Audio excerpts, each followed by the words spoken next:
عزیزان گرامی قدر، دعا ہے کہ پروردگار آپ سب کی توفیقات میں اضافہ فرمائے۔ جو افراد بستر علالت پر ہیں انہیں شفایاب سحر نصیب فرمائے۔ جو افراد بے روزگار ہیں انہیں باعزت روزگار عطا فرمائے۔ جو افراد بے اولاد ہیں انہیں اولاد صالح عطا فرمائے۔ سلطان کائنات ولی عصر کے ظہور میں تاجیل فرمائے۔ بلند آواز سے صلوات پڑھیں کہ تمام دعائیں مستجاب کریں۔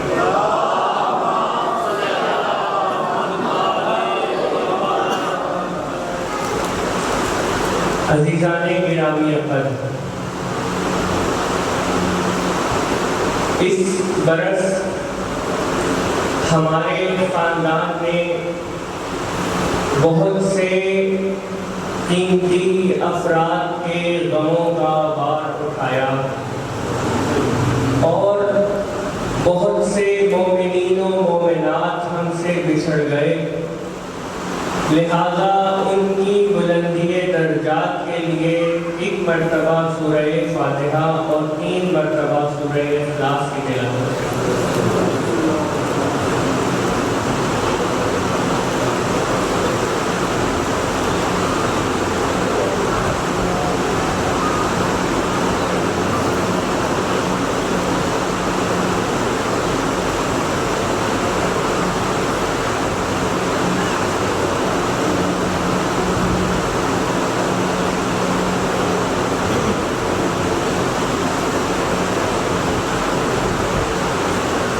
سلوات کا سہارا دیں تو کچھ عرض کریں۔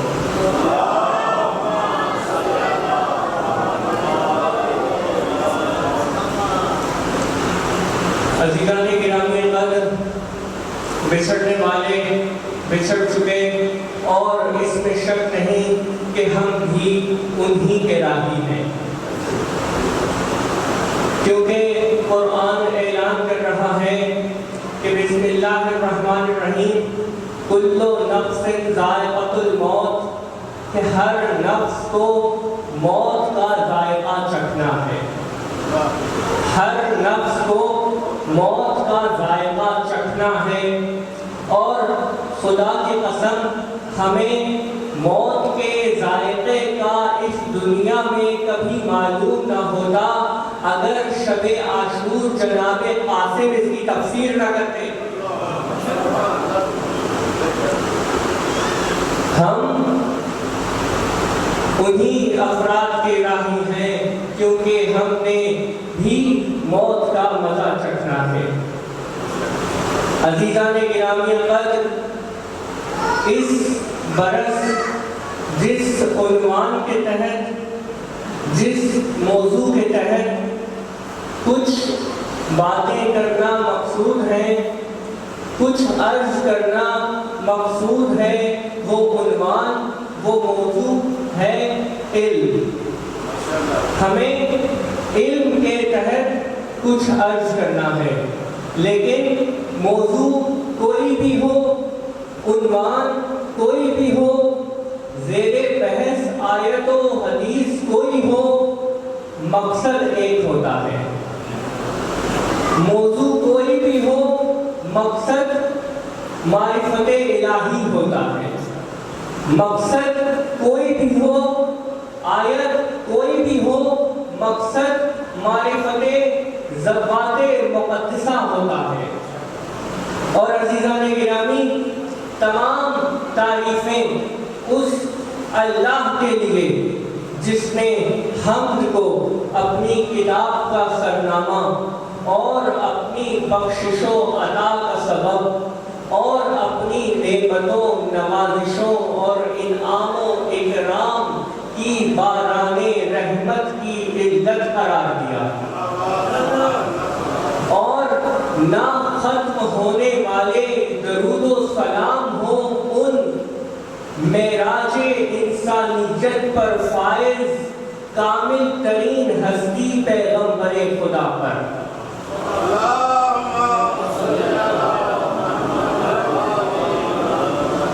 اور ان کے طیب و طاہر اعلیٰ و عرفہ خاندان پر، اور بالخصوص ان کی آخری یادگار حجتوں میں خدا کی آخری حجت ابن حسن پر۔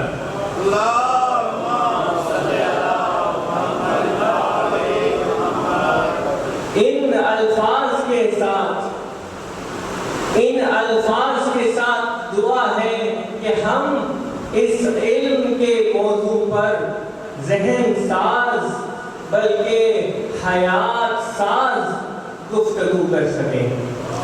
ان الفاظ کے ساتھ دعا ہے کہ ہم معرفت الہیہ میں کے سفر میں آگے قدم بڑھا سکیں، کیونکہ چھٹے امام سے پوچھا گیا کہ آقا بتائیے کہ معرفت الہیہ کے بعد افضل ترین عمل کون سا ہے؟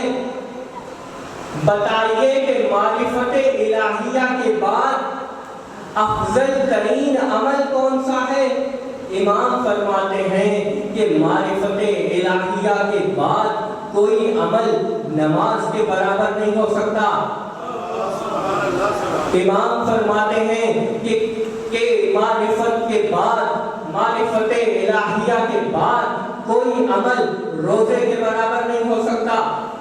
معرفت توحید کے بعد کوئی عمل نماز و روزہ و حج و زکوٰۃ کے برابر نہیں ہو سکتا، کیونکہ ہر اعمال کی ابتدا اور انتہا فقط ہماری معرفت ہے۔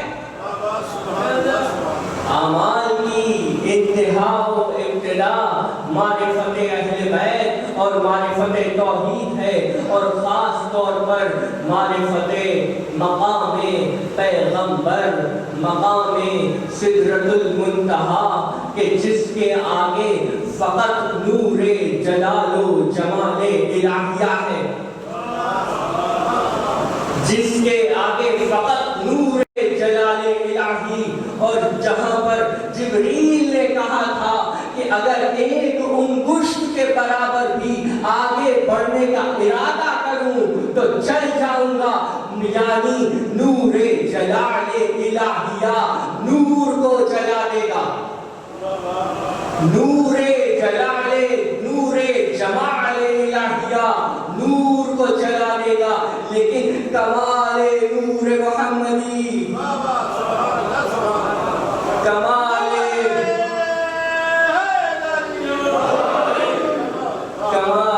نور محمدی کہ حضور اور آگے بڑھ گئے، جہاں پر حضور نے علماً و عملاً اپنی چشم جسمانی سے تمام اشیاء کو اپنی قوت باصرہ سے دیکھا، اور ایسی قوت باصرہ کہ جس نے ذرہ برابر خیرگی نہ کی، جس نے ذرہ برابر خیرگی نہ کی، اور ہے وہ قوت باصرہ، وہ چشم جسمانی جسے حضور تمام اشیاء اس خلوت لاہوت میں دیکھ رہے تھے، لیکن کوئی اور تھا جو چشم قلبی سے دیکھ بھی رہا تھا، سن بھی رہا تھا،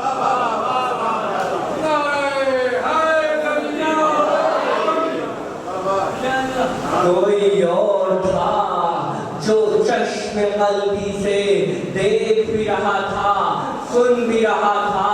اسی لیے تو بعد معراج پیغمبر اس نے فرمایا آج معراج آپ سنائیں گے یا میں سناؤں؟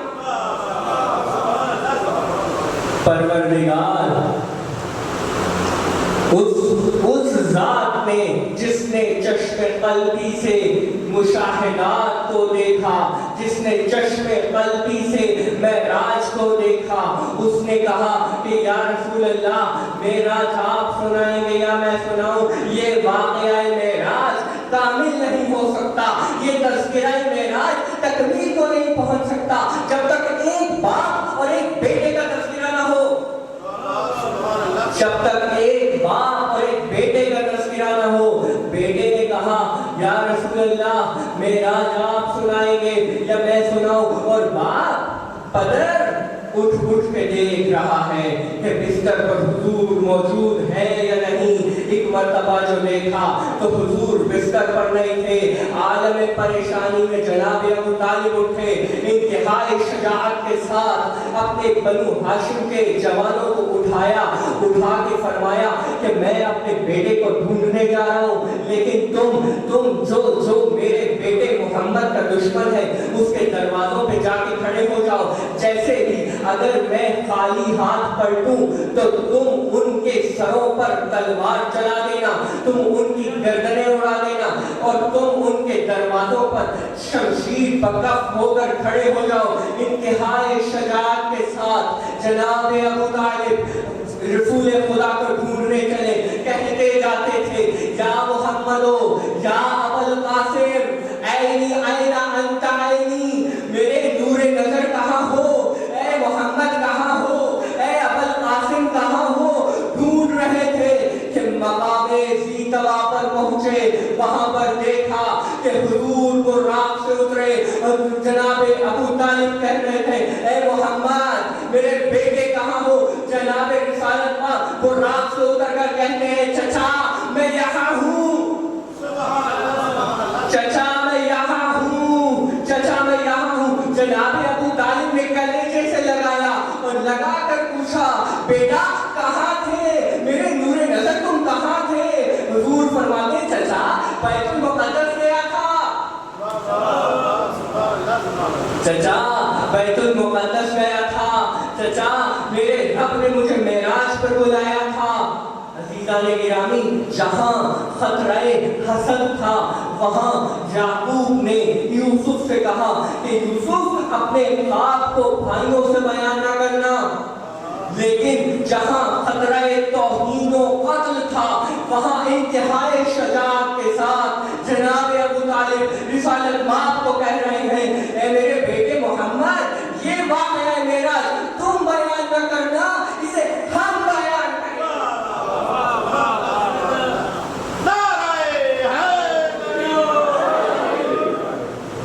یہ واقعہ معراج تم بیان نہ کرنا، اسے ہم بیان کریں گے۔ اور اگلے روز کفار مکہ کو اکٹھا کیا اور کہا تم جانتے ہو کہ تمہارے سروں پر میرے جوان شمشیر بکف کھڑے تھے، اور اگر میرا بیٹا محمد نہ ملتا، میرا بیٹا محمد نہ ملتا تو تمہارے سر جدا ہو چکے ہوتے۔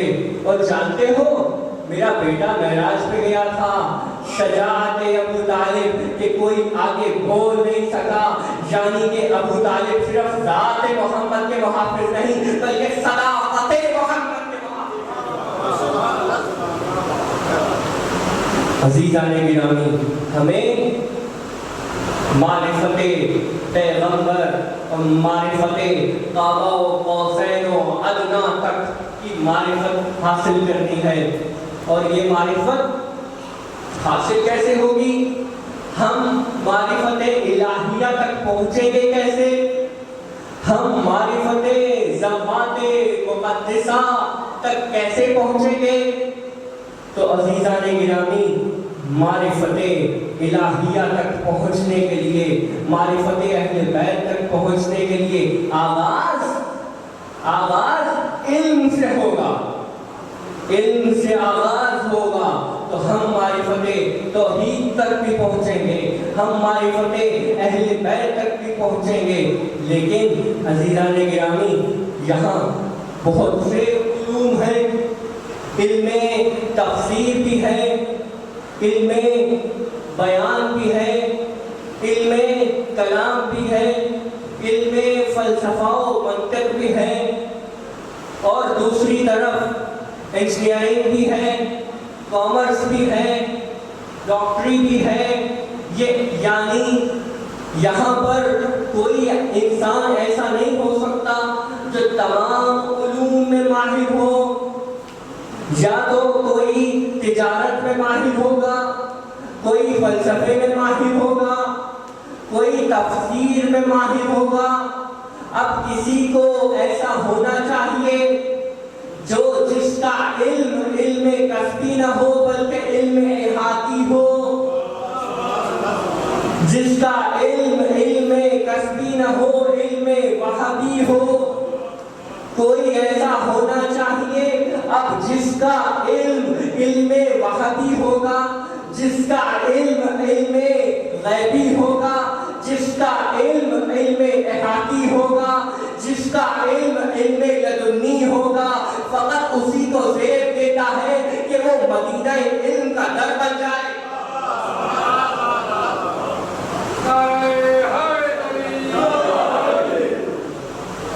انا مدینۃ العلم وعلی بابها، شہر علم ہونے کی بہت سی ظاہری علتیں بھی ہیں، باطنی علتیں بھی ہیں۔ اسی طرح در مدینہ علم ہونے کی بہت سی ظاہری علتیں بھی ہیں، باطنی وجوہات بھی ہیں۔ لیکن ہمیں ظاہری و باطنی علتوں تک پہنچنے کے لیے ایک سفر کرنا ہوگا۔ ہمیں علم احاطی و ذاتی و وہابی و لدنی کو سمجھنا ہوگا۔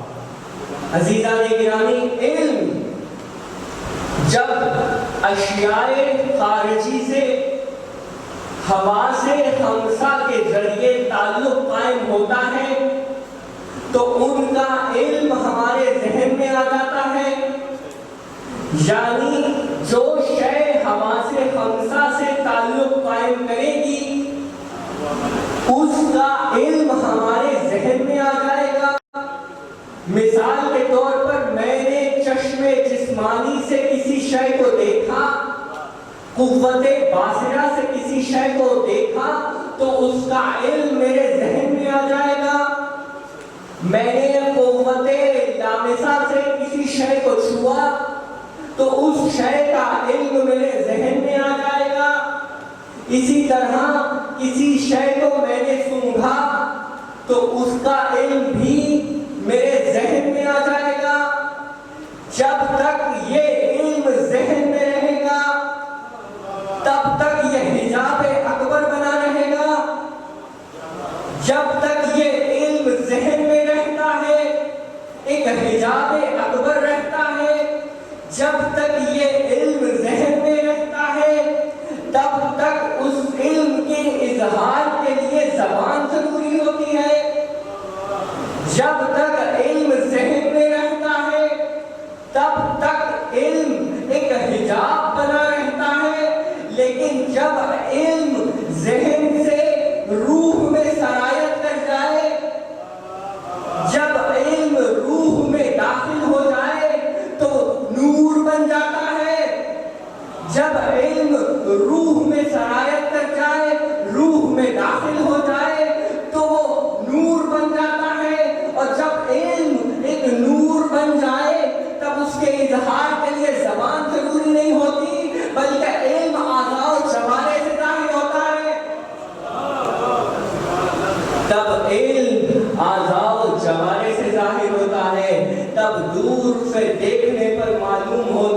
کوئی عالم آ رہا ہے، اگر کوئی اسی طرح اگر کوئی صاحب علم احاطی و لدنی و وہابی و غیبی کوئی اپنے کف دست کو پلٹ کر برہنہ پا ہو کر نماز پڑھانے کو نکلے تو در و دیوار تکبیر سے استقبال کرتے ہیں۔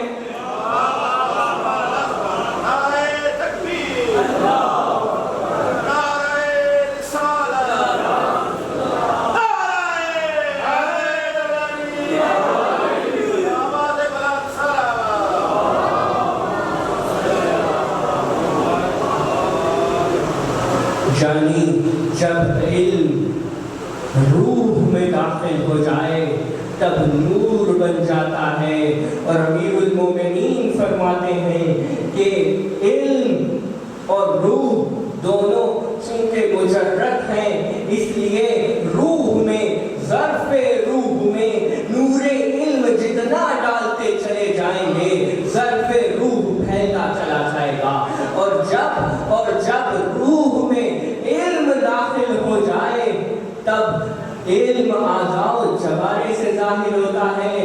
ایک دور تھا جب ایک عالم منبر پر تھا اور مجمع میں باقی العلوم تشریف فرما ہوئے، وہ عالم گھبرانے لگا، اتر کر پوچھتا ہے کیا آپ عالم ہیں؟ کیا آپ عالم ہیں؟ کمال انکسار دیکھیے، فرمایا جاہل نہیں ہوں، فرمایا جاہل نہیں ہوں۔ معلوم ہوا کہ جب علم ذہن میں رہ جائے تو علت استکبار بنتا ہے، جب روح میں اتر جائے تو باعث انکسار بنتا ہے۔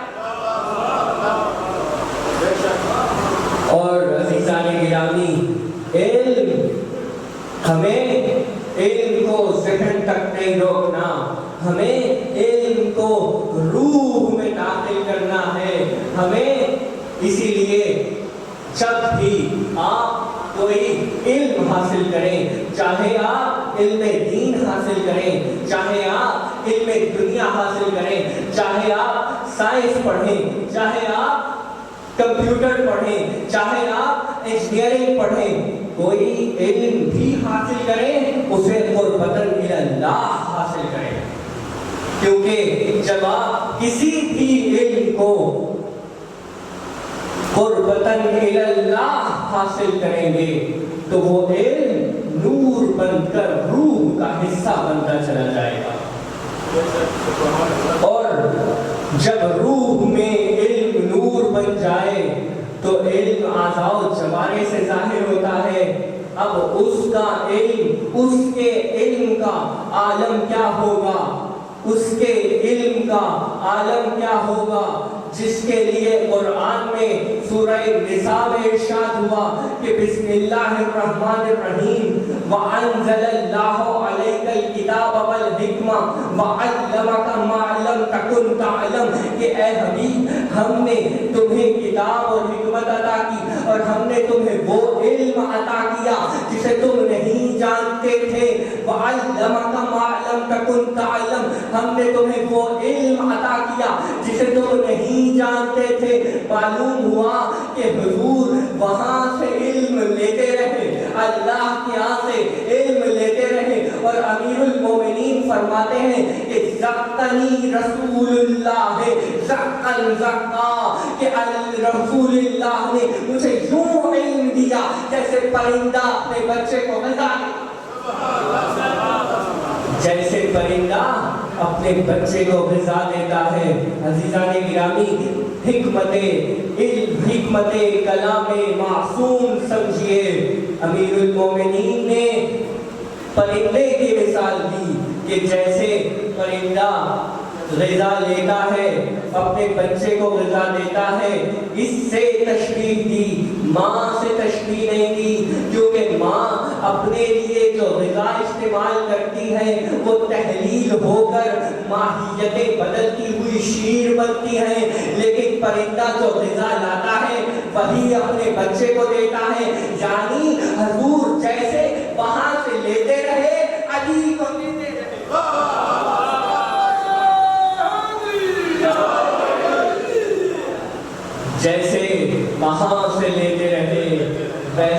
علی کو دیتے رہے.